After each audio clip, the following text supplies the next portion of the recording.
Thanks for joining us for CBN News Today. I'm Lori Johnson. And I'm Ephraim Graham. A major storm that hit parts of California and the Pacific coast is now moving south. The storm system has killed 2 people so far, a homeless man and an 11-year-old student in Oregon. The National Weather Service is telling residents to expect more rain, heavy snow, and howling winds. Our George Thomas has the details. The so-called Pineapple Express storm has been wreaking havoc for days now. I was just wanting to take a picture of the rain coming down, and within like 5 minutes, my car was almost submerged underwater. From Northern California, where highways to side streets to entire neighborhoods are reeling from a deluge of water, to western Washington state, where the ocean is swallowing up land and some homes along a street called Washaway Beach are barely hanging on, while others are being washed away. It's gone. Came faster than we thought. Yeah, for sure. Now folks in this neighborhood banding together to help each other out. Like right now, they're all together helping our neighbor across the street who is losing their house obviously really soon. This is the worst California has seen in 5 years, and the massive storm is expected to soak much of the state through the weekend. Hardest hit, San Francisco. Flooded roadways and toppled trees kept thousands from work and school. But not these guys. Cleanup crews are out in force trying to clear up the mess as residents take stock of the damage. This was the scene near the Santa Clara border, where a massive tree came down on this SUV. Fortunately, no one was hurt. That tree has been there probably for a few hundred years, and eventually this is the sort of thing that happens when there's a big rainstorm. With tens of thousands without power and roads underwater, some folks found creative ways to get around. These kids relying on a shopping cart to get through a flooded parking lot. Now all eyes are on Southern California as residents hit earlier by wildfires prepare for the storm and potential mudslides. George Thomas, CBN News. The bad weather in California forced the delay of a U.S. defense satellite rocket launch yesterday. The liftoff was postponed until this evening. A spending bill is on the way to the Senate today after late-night passage in the House. The bill prevents a government shutdown, something both Democrats and Republicans wanted to avoid. It comes in at $1.1 trillion and will keep most agencies funded through next summer. Despite weeks of debate, neither party was totally pleased with the bill. There's not one of you in this room that doesn't understand that this is exactly the way I don't want to do business. We all need to stand and fight. If the president were writing this bill himself, this bill would look a lot different. The 1,600-page bill is full of pet projects and changes to school lunch standards, campaign finance laws, and Wall Street regulations imposed after the 2008 economic collapse. It also prevents Washington, D.C. from moving forward with a measure to legalize the recreational use of marijuana. America's current CIA chief is weighing in on the so-called torture report. It reveals how some members of his agency used harsh interrogation methods, such as waterboarding on terror suspects shortly after the 9/11 attacks. John Brennan says information gained from those, what he calls EITS, enhanced interrogation techniques, was valuable in fighting what then was our new enemy, Al-Qaeda, which at the time we knew very little about. There was information obtained subsequent to the application of EITs from detainees that was useful in the bin Laden operation. Brennan said it is impossible to know whether that same information would have been gotten had the interrogators not used those harsh techniques. United Nations officials say it will take several more months to get the Ebola outbreak in West Africa under control. Meaning they will miss their initial January 1st goal to curb the outbreak. The World Health Organization says it doesn't know how many Ebola patients there actually are. In Sierra Leone, it's been reporting 400 to 500 cases a week, and Liberia 10 to 20 new cases daily. During this outbreak, more than 18,000 people have been infected and more than 6,500 have died in West Africa since the initial case in Guinea a year ago, making it the worst Ebola outbreak in history. Israel's Prime Minister Benjamin Netanyahu won a key vote Thursday within his Likud party. The party voted by a big majority to change the Likud primary date to the end of December. That means Netanyahu likely will not face a strong challenge from within Likud before national elections in March.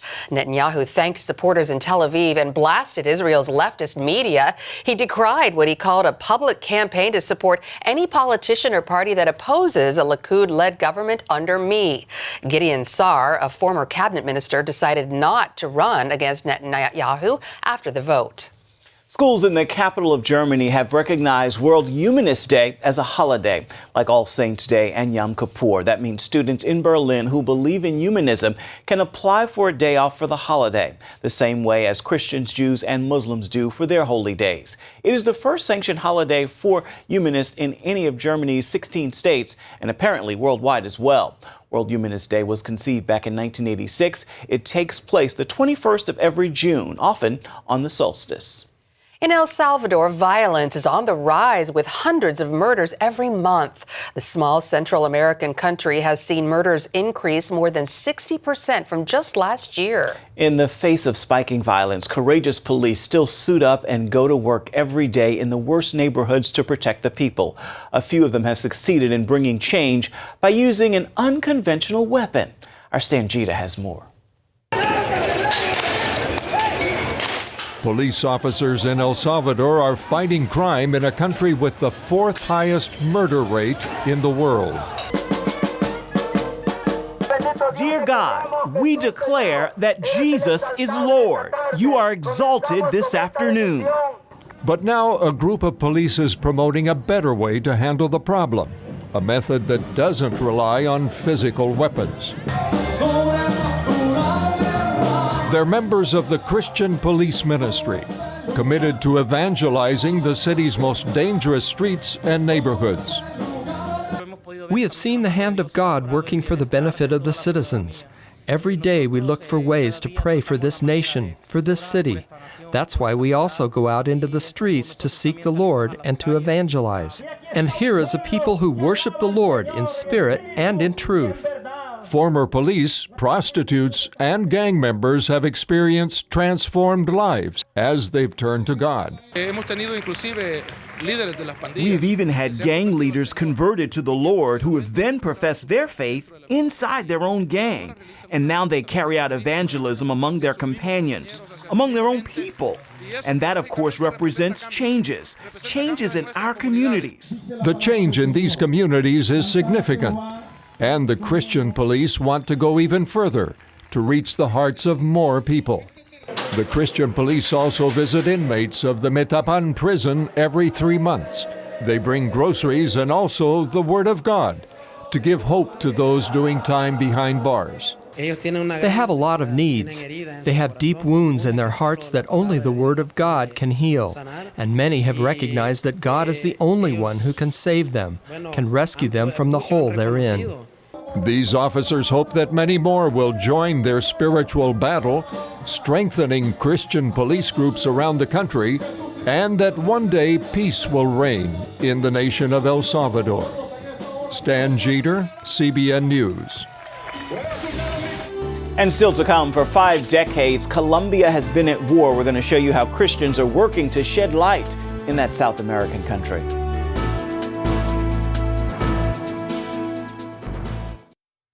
After 50 long years, the brutal guerrilla warfare in the nation of Colombia may finally be coming to an end. But even before the fighting stops, a few brave Christians are taking a different message into the heart of the violence by introducing the warriors to the Prince of Peace. In the South American country of Colombia, fighting can erupt at any moment throughout scattered war zones. But that doesn't stop the message of peace. This is from the film La Montaña, or The Mountain, which tells the story of missionary Russell Stendhal. For years, Stendhal has taken Christian literature to all sides in the conflict: guerrillas, paramilitary, and government soldiers. He has forged these friendships with his radio stations and by handing out more than 120,000 solar-powered receivers.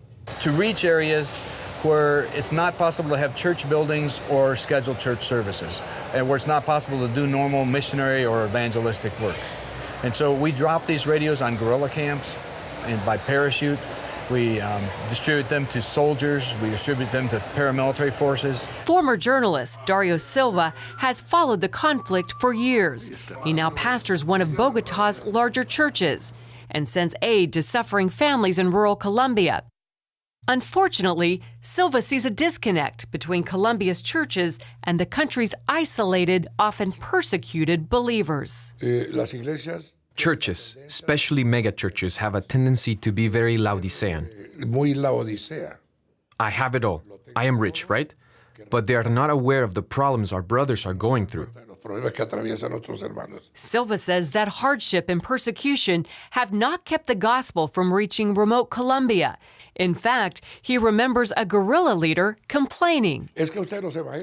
Those Christians are the worst problem we have, because we arrive at a remote part of the country where there is no electricity, no running water or roads or transportation or a parish house or any political figure, and there's always some nut with a black book under his arm preaching about Jesus. But these preachers have suffered greatly at the hands of guerrillas, as our Latin America correspondent Stan Jeter discovered. Here in the mountains and jungles of southwest Colombia, guerrilla fighters are still destroying churches, driving out believers, and killing pastors. Open Doors International says that more pastors have been killed here in Colombia than in any other democratic nation on earth. Yet many pastors remain, including a former guerrilla leader, Commandant Geronimo. When I became a commander in the state of Cauca, I unleashed all that atheism against the people of God, expelling pastors, closing churches, killing evangelicals because they paid no attention to what we wanted them to do, which was to deny Jesus Christ, to deny God. After years of persecuting Christians, Helmer realized he had failed. The more I persecute them, the more they grow, get stronger, multiply. Then I said, how is this? If I'm trying to wipe them out and they grow more, are fruitful, and make a lot of progress, then I start to doubt. Those doubts led Helmer to a personal encounter with the Jesus he was persecuting. Today, the Bible is his weapon, and he urges people to follow Christ instead of communism. Stendhal believes that over 100,000 fighters have become followers of Jesus, and the conflict could be reaching a tipping point. The ones that want to continue with all this violence are having a lot of trouble now because there's enough Christians to really be the salt and the light. What used to be a spiritual black hole, we consider now as at least 10% Christian in most areas. Indigenous Christians are also spreading the gospel. Alvaro Dagua from the Guambiano tribe manages 2 Christian radio stations. At a recent Christian media conference in Cali, Dagua and fellow Guambianos talked of reaching beyond their own tribe. If you go into the virgin jungle 3 days on foot, you'll find the Agua tribe that hasn't been civilized. So we want to reach out there with our radio station, with the Word of God, so that the Agua tribe can inhabit the kingdom of heaven. Meanwhile, government negotiators have been meeting with guerrilla leaders in Havana, Cuba. Despite occasional setbacks, hope is growing that a peace agreement may soon bring an end to Colombia's 50 years of internal violence. Regardless of the outcome, evangelists, through radio and literature, still spread peace in the nation's conflict zones, one changed life at a time. Up next, Hollywood meets the Old Testament. We're giving you a behind-the-scenes look at Exodus, Gods and Kings.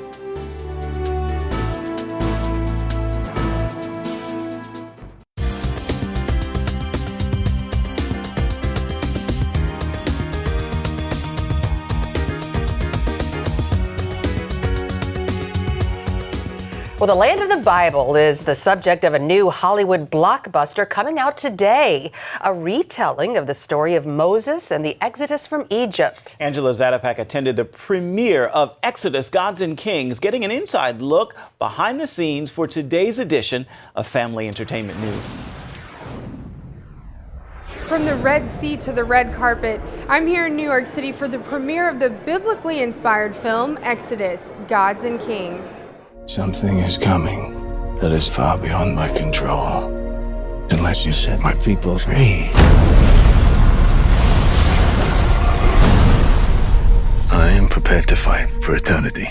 Director Ridley Scott brings new life to the story of a man's daring courage to take on the might of an empire, setting 400,000 slaves free against the Egyptian pharaoh Ramses. I personally believe that Moses is the most inspirational hero in probably human history. Do not be afraid! God is with us! The iconic 1956 film The Ten Commandments starred Charlton Heston as Moses, winning an Oscar and 3 other major movie awards. Christian Bale shares with us how he viewed taking on the role. He's the most intense figure that I've ever portrayed in my life, and the most beloved as well. And so, you know, you have to at some point take a leap of faith and recognize that you have to go with your own portrayal, but also you can never neglect the fact that people have such strong, incredibly strong opinions on how Moses should be portrayed. With critics claiming the film Noah failed to relate to religious believers, producers say the coming movie will be an issue on which Christians, Jews, and Muslims can agree. Moses is the one figure that means something to the world's 3 major religions. And he's obviously critically important to the Jews, critically important to Christians, but Moses is also a Muslim prophet. Look, this is one of the truly great inspirational stories ever told. Now, our take on it may be something that some people feel good about, maybe some don't. But it's one of the greatest stories ever told. Moses, you say that you didn't cause all this. You say that your God did. I am the God!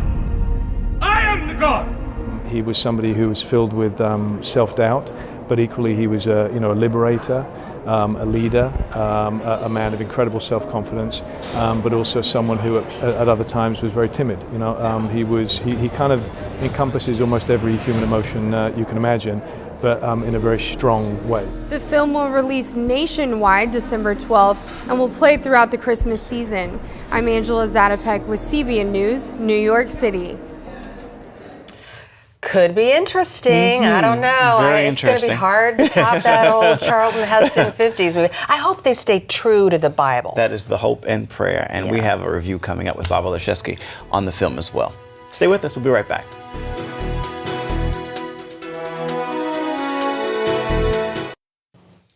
The weekend is here, and a movie many Christians have been waiting for is finally hitting theaters. Here with more on the new epic about Exodus is Bob Olszewski from Plugged In Online. That's the entertainment review department from Focus on the Family. So, Bob, first, let's talk about the film in general. It looks well done, and it's based on a Bible story. So, it should be somewhat family-friendly, I'm thinking, correct? Yeah, we'll skip the family-friendly for a little bit and talk to your first question. Is it epic? Absolutely. Is it well acted? Absolutely. Is the CGI tremendous? Absolutely. It's all those things. Now, how well did I like it? Let me go back a little bit to the Noah film that came out in March of this year. If I had, with the rock monsters and everything, if I had to say how well did I personally like that film, it'd be somewhere in the 2 to 3 range out of 10. How well did I like Exodus? Somewhere in the 5 to 6 range out of 10. I wish I could say this was a 9. This is a 9.5. Everyone needs to go see this film. But what I did after seeing this film, the very next day, I did something I don't think I've ever done for any film. I sat down on my computer and began to type up what I actually have sitting right here, a list of what I like about the film and what I dislike about the film. And both sections are pretty equal. For instance, what did I like about the film? Well, after Moses encounters God at the burning bush, he goes from being a man who doesn't care about the gods to a man who cares about the God of the Bible. He's a changed man. I like that. But what didn't I like about it? Well, at the burning bush, God is portrayed as a 10-year-old petulant boy. Now, I believe God could show up in any form that he chooses to, but I had a little problem with the image of God as this 10-year-old boy, especially because the boy has this attitude. Never do we as film goers see the compassion. God is slow to anger, compassion, abounding in love. He just seems to have a bit of a chip on his shoulder, which was disappointing. No doubt that God does miracles, from the plagues to the parting of the Red Sea, but God is secondary in this story. Moses is the primary focus of this movie. God takes more of a secondary role, and there are a number of biblical departures. For instance, Pharaoh survives at the end of this movie. And the Bible tells us that Pharaoh and his chariots were drowned in the sea. But I don't think Ridley Scott wanted Pharaoh to die. He liked Pharaoh, and he wanted to. So at the very end of the movie, Pharaoh's on the bank, and all the other Egyptians died, but Pharaoh made it. Ramses made it. Nothing so significant that one would go, oh, that's just a total deal breaker. But ways that the story could have been told accurately, that the director Ridley Scott takes a departure, which is a surprise to me. So for a family friendliness perspective, because of the violence, there's a lot of hangings, there's crocodiles going after people in the Nile, the plagues themselves, the body count is high. We gave this one a 2.5 out of 5 for family friendliness. All right, Bob. Well, thank you so much. We'll see you next time. Okay. God should not be Take a secondary to role. Moses. No, That's I a don't big think so. problem. He is the star. Well, that's it for now on CBN News Today. You can find more of our exclusive coverage on the issues you care most about at cbnnews.com. Want to know what you think about the stories you've seen here? Do it on Facebook or at CBN News on Twitter. Bye-bye.